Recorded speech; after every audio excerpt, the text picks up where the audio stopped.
having a baby is like consenting to having anxiety 24/7 all the days of your life.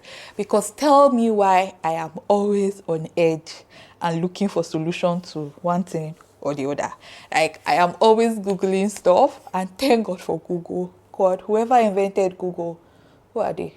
Or who is he? I don't know. But whoever invented Google, God, thank God for them. Thank God for the knowledge that they have to do that, because I don't know how I would have survived. How did our parents survive? I don't think our parents had as much anxiety as we have now. Our parents were strong, is all I could say. They were really, really strong. They had the mind to raise kids because, because I was just starting my journey, and I don't even know how. Anyway, I know how I'm going to complete it and complete it well. God is on my side. That is how I'm going to complete it and complete it well. This video is a very light-hearted one. I wanted to share with you guys all of the silly things that I have been Googling since I became a mom. So I think we should go into it.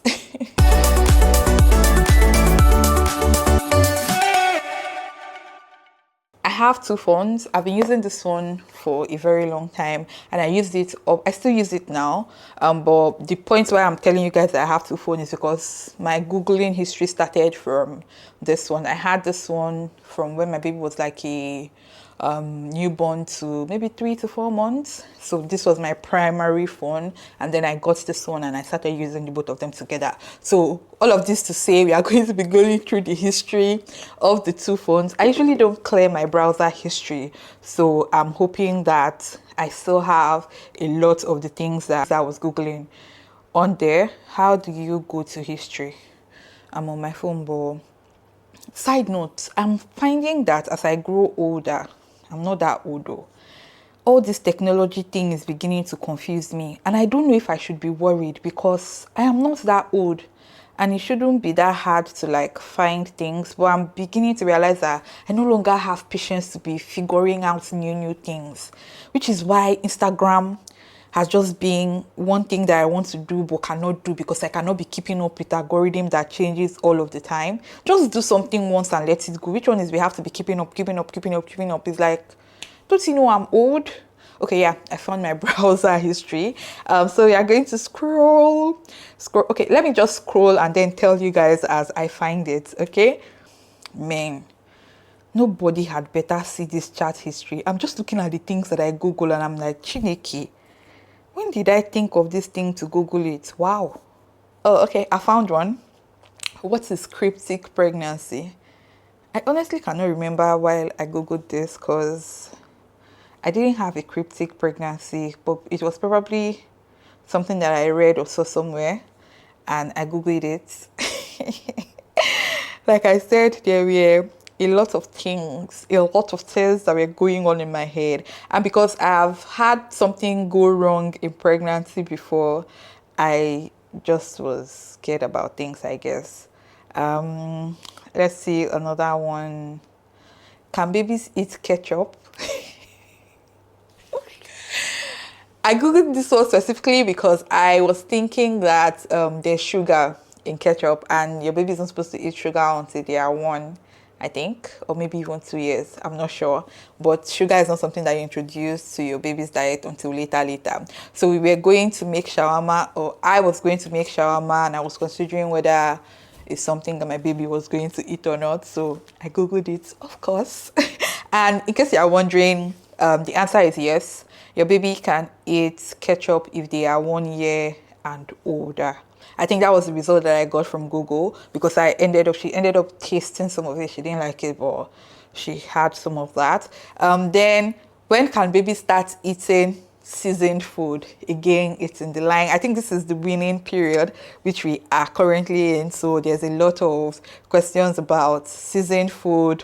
When can baby start eating salted food? That's also like a question. Are pacifiers good for your baby? That's another question that I Googled. But I don't know why I'm Googling this on the 18th of May.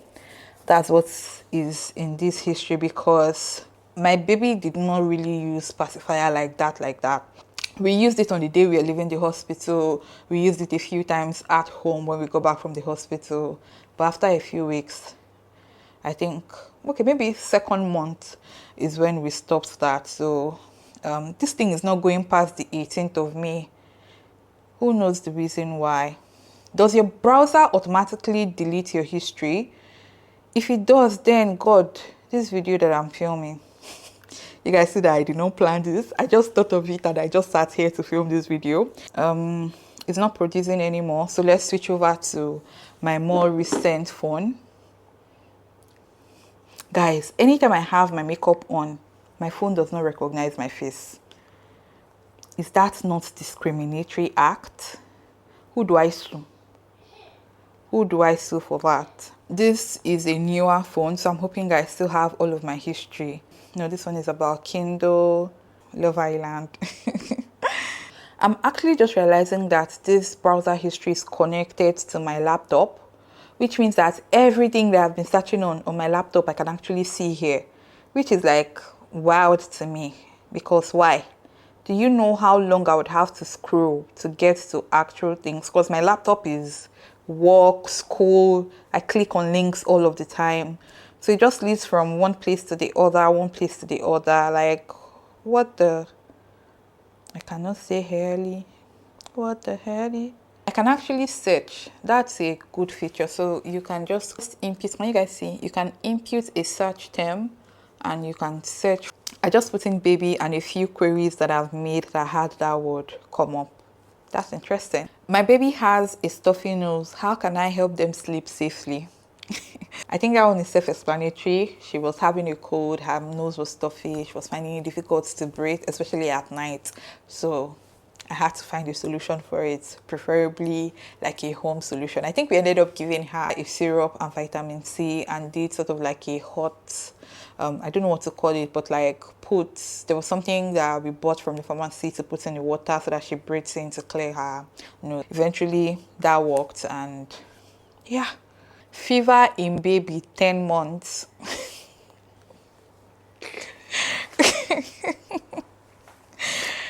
Oh God, I feel like every mother will understand this because my baby was running temperature. I didn't have the time to be typing what could be the kiniko. I just baby fever 10 months. At least the problem is there, the age is there. What is the issue? So yeah, that was what it was. I just was scared that her running temperature at that age was like a big deal. I think it was the first time she fell ill when she was 10 months old. We eventually found out it was typhoid.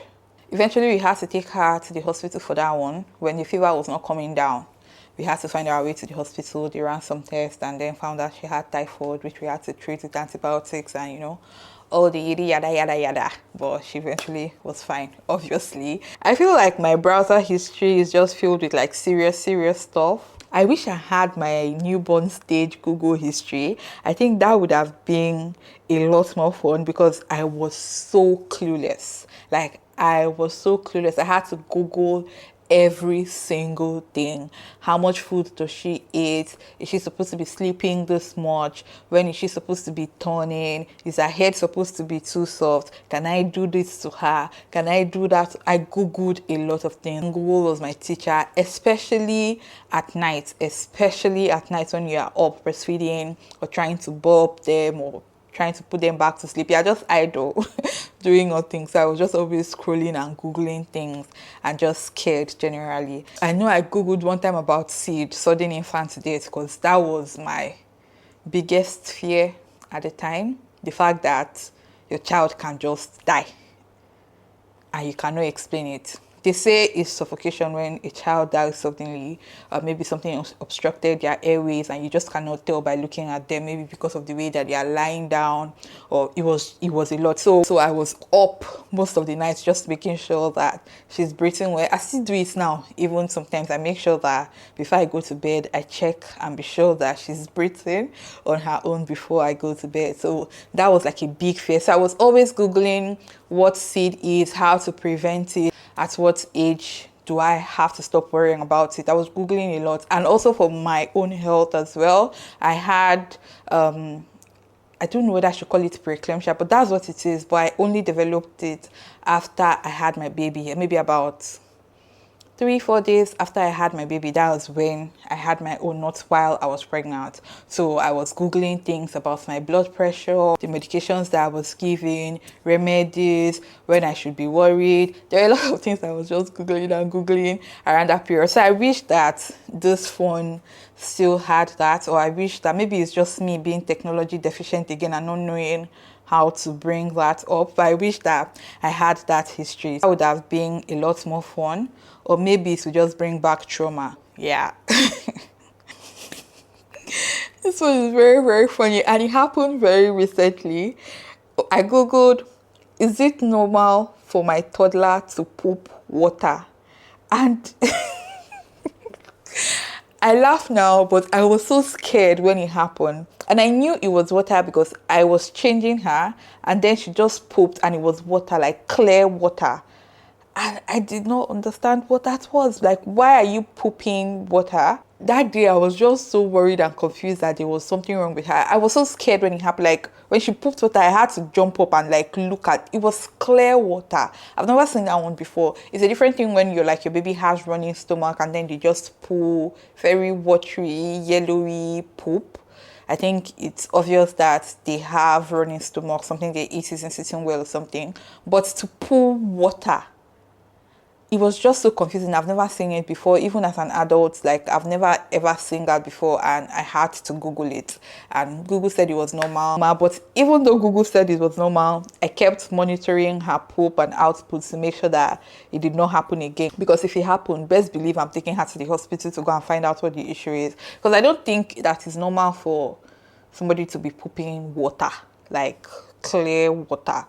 It has to have some sort of color, because I believe it would have gone through like your system. Your poop is breakdown of food, right? So there's supposed to be substance to it. There's supposed to be color to it. So I did not think that it was normal. And this is one of those times when I did not trust or believe Google. So I was going to take her to the hospital if it continued. Oh yeah, I have another one. And this is another recent one as well. How do I stop my toddler from sucking her thumb? This is very, very serious. We are in the trenches, guys. I mentioned that we've treated typhoid a couple of times, which is something I believe she gets from touching things, going places, and just putting her hand in her mouth before we get a chance to wash it. So I believe that stopping her from sucking her thumb is going to help with that. So we are on the hunt, guys. We've tried plaster.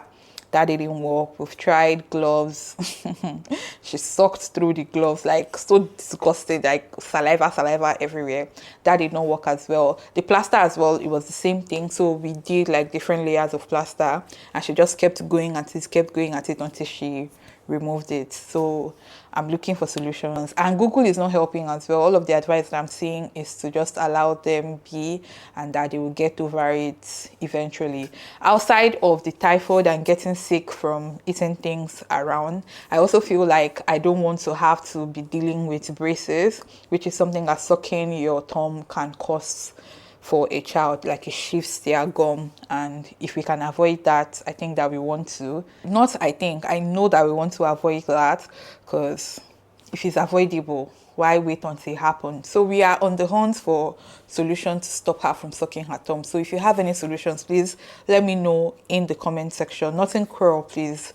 I'm not going to do anything cruel to my daughter. She'd rather be sucking the thumb.